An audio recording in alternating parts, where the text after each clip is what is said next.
पैसा कानून 1996 और वन अधिकार कानून 2006 के तहत आदिवासी क्षेत्रों में वन उपज के संग्रहण और विपणन का अधिकार ग्राम सभाओं को प्राप्त है। लेकिन बैतूल जिले के घोड़ा डूंगरी, शाहपुर, टिटोली, भीमपुर, बहसदेही और आठनेर विकास खंडों के गांव में वन विभाग द्वारा इन अधिकारों का उल्लंघन करने और ग्राम सभाओं को गुमराह करने का मामला सामने आया। ग्रामीणों ने शुक्रवार को राज्यपाल और मुख्यमंत्री के नाम कलेक्टर को ज्ञापन सौंपा, जिसमें बताया गया कि ग्राम सभाओं ने पैसा एक्ट के तहत तेंदुपत्ता खरीदने और बेचने का प्रस्ताव पारित किया था। लेकिन वन विभाग के अधिकारियों ने रात में गांव-गांव जाकर दबाव बनाते हुए इन प्रस्तावों को निरस्त करने की कोशिश की। ग्रामीणों ने आरोप लगाया कि वन रक्षक और वनपाल अवैध ग्राम सभाओं का आयोजन कर ग्रामीणों से जबरन हस्ताक्षर करवा रहे और तेंदुपत्ता संग्रहण से जुड़े प्रस्तावों को खुद निरस्त करें। उन्होंने ये भी बताया कि अधिकारियों ने ग्रामीणों को भ्रमित करने के लिए कहा कि अगर वे वन विभाग की बात नहीं मानेंगे तो उन्हें बोनस, जूते, चप्पल और अन्य सुविधाएं नहीं दी जाएगी। मैं सचिव ग्राम पंचायत लोनिया। पैसा एक्ट मध्य प्रदेश शासन ने आदिवासी के लिए योजना लागू की गई, जिसमें वनोपज हेतु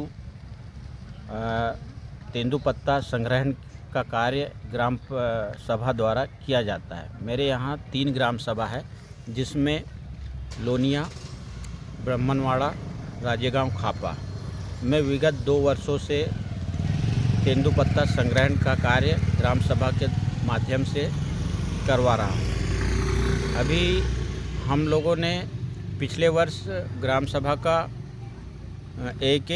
तीनों ग्राम सभा में 1-1 लाख पत्ता संग्रहण किया था, जिसका मजदूरों को 4 रुपये प्रति गड्डी के हिसाब से पैसा हमें मिला था।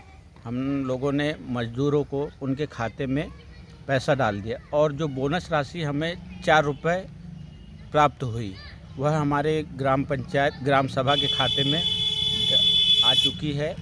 उस पैसा से ग्राम सभा द्वारा निर्णय लिया जाएगा कि इस पैसे का उपयोग किस तरह से किया जाए। निर्माण कार्य में जो हमें आवश्यकता पड़ेगी, उस निर्माण कार्य का निर्माण उस पैसे से किया जाएगा। लेना पड़ता है। शासन ने तेंदुपत्ता संग्रहण हेतु या वनोपज संग्रहण हेतु हर दिसंबर की 15 तारीख तक ग्राम सभा प्रस्ताव लेकर अपनी संबंधित शाखा में जमा करेगी संग्रहण हेतु। तो प्रतिवर्ष हमें प्रस्ताव लेना पड़ता है कि इस वर्ष हमें तेंदुपत्ता तोड़ना है या वन उपज जो भी है वन का, उसका संग्रहण करने के लिए हमें 15 दिसंबर की तारीख दी जाती है कि हमें इस तारीख में प्रस्ताव जमा करना पड़ता है, जो कि वह प्रस्ताव शासन को जाता है। फिर शासन हमें आदेश करती है या कहना चाहिए परमिशन देती है कि आप तेंदुपत्ता या वनोपज कोई भी कर सकते हैं। ऐसा एक अनुबंध के तहत हमें अतिरिक्त आय का साधन प्राप्त होता है, जिससे हमारे आदिवासी भाइयों को उनकी जीवन के लिए अतिरिक्त आय मिल जाती है। साथ में ग्राम पंचायत को भी अतिरिक्त कार्य मिल जाता है, निर्माण कार्य हेतु राशि, जिससे हमारा गांव आदिवासी होने के कारण, हमारा जिला आदिवासी होने के कारण अतिरिक्त लाभ हमें प्राप्त होता है। और सभी को पैसा एक्ट लागू कर अतिरिक्त आय का साधन अपनाना चाहिए।